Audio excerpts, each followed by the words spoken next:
The Lighthouse on the Shoal. 1. Honeymoon, away from the world. Well then, where to now, my queen? Lucas smiled, looking at Sophia. His hand gently encircled her waist. Their honeymoon was meant to be perfect, a complete contrast to the chaos of their recent wedding. They longed to escape the urban hustle, the endless phone calls and intrusive attention, to simply be together, enjoying the silence and beauty of untamed nature. Here, Sophia triumphantly jabbed her finger at the tablet screen. Look, I found the perfect place, there, where the river meets the North Sea. Can you imagine? A guest house right in an old lighthouse? Lucas squinted, studying the photographs. The lighthouse looked weathered, its bricks worn by winds, its iron covered in rust. It seemed ready to collapse at any moment, yet there was an undeniable charm to its decay. Romantic, isn't it? Sophia whispered. True solitude, like a symbol of our love, standing at the edge of the world.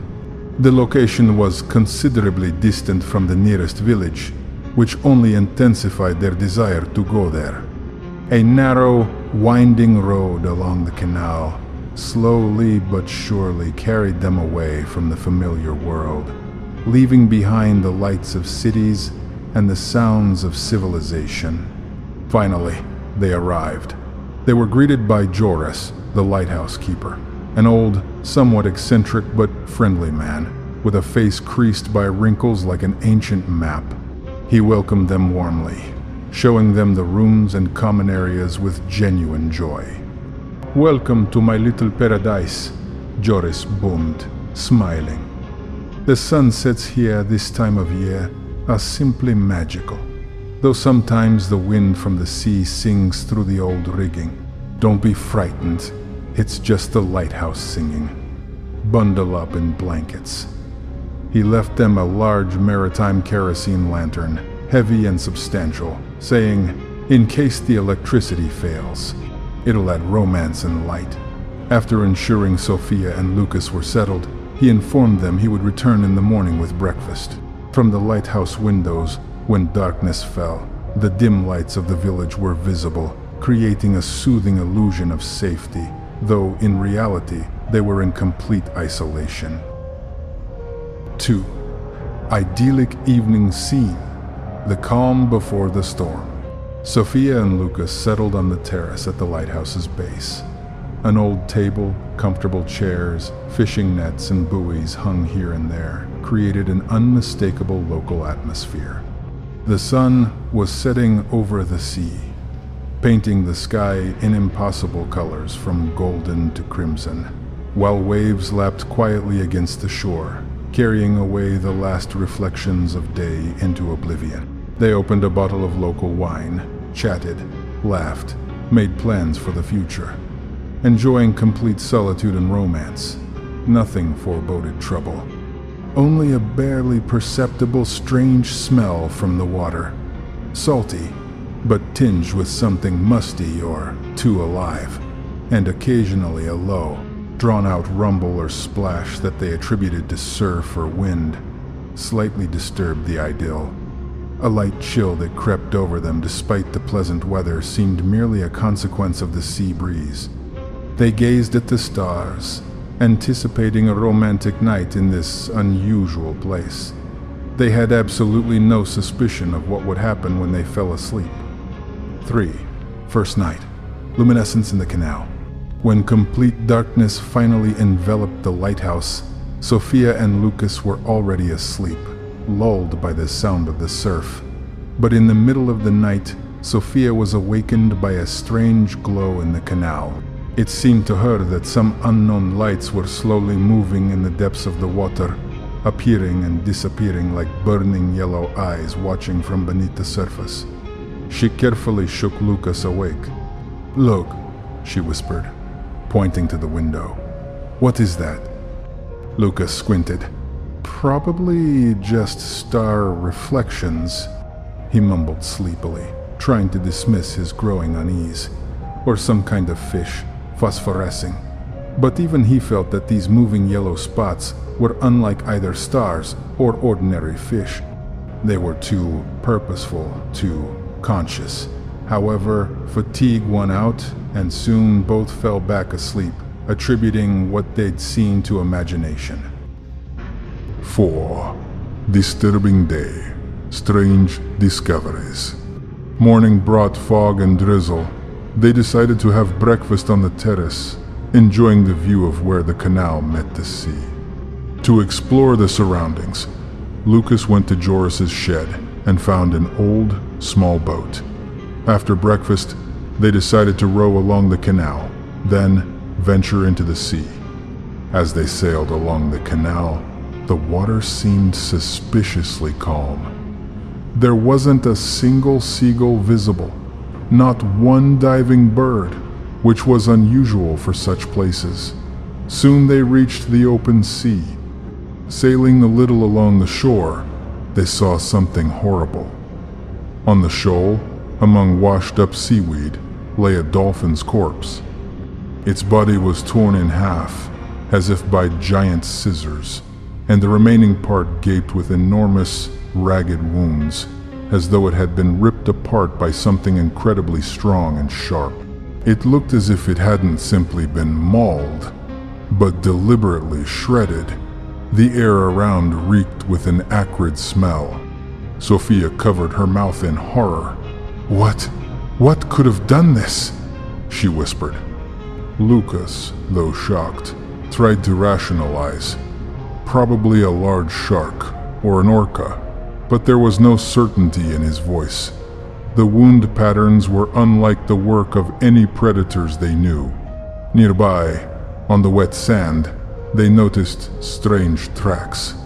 They were too large for human footprints, but didn't resemble seal or walrus flippers either. These were wide, heavy impressions, leaving deep indentations, as if something massive and slippery had been dragged across the sand, leaving unclear furrows behind. Lucas approached for a closer look, but Sophia pulled his arm. "Let's get out of here, Lucas. I don't like this place." By evening, when they returned to the lighthouse, new anxiety gripped them.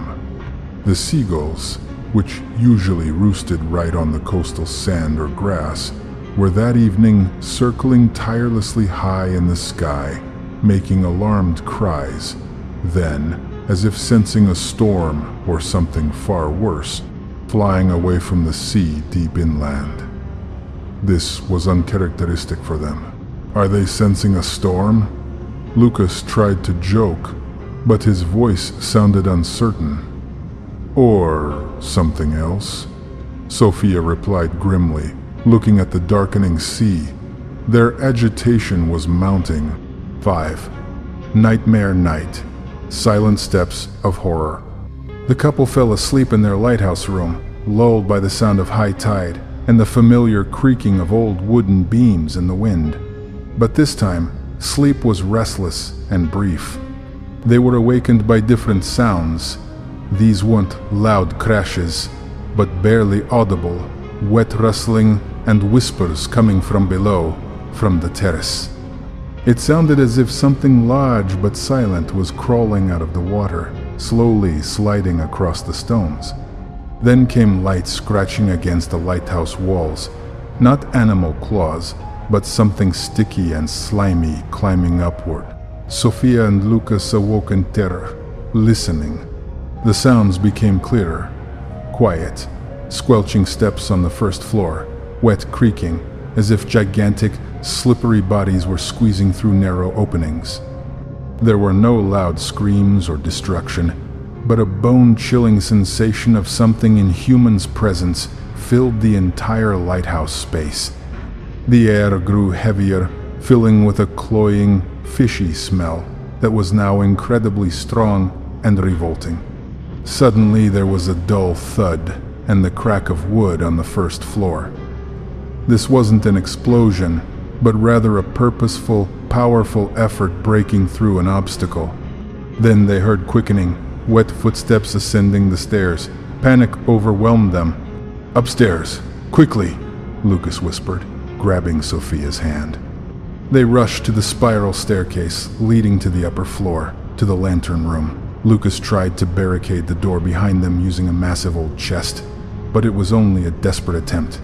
From below came heavy, wet, slapping sounds. The footsteps were approaching. They managed to climb to the very top level. The lantern room was their final refuge, but as soon as they reached it, something appeared from the doorway below, leading to the stairs. It was a dark, massive, moisture-glistening creature, whose vague outlines were barely distinguishable in the half-light. Its eyes burned in the darkness with yellow, unblinking fire. Lucas, gathering all his strength, grabbed the first heavy object at hand, what seemed to be an old iron poker, and with a wild cry rushed toward the opening, trying to fight back to buy time. There was a dull impact, then Lucas's short, piercing scream, accompanied by a disgusting, squelching sound. Sophia saw only flashing shadows, felt spatters of something sticky. When Lucas staggered back, his face was contorted in a grimace of pain and horror. From his arm, from a deep, ragged wound, blood gushed. Sophia, with trembling hands, grabbed the towel and tried to bandage the wound, barely suppressing a scream. But strange, slimy silhouettes were already filling the opening. There was more than one. They were silent, inexorable, their eyes burning yellow, and from their bodies emanated that unbearable fishy smell. Sophia and Lucas found themselves trapped, alone with the nightmare that had risen from the sea. 6. Morning. Devastation and stupor. In the morning, as promised, Joris, the lighthouse keeper, came to the lighthouse.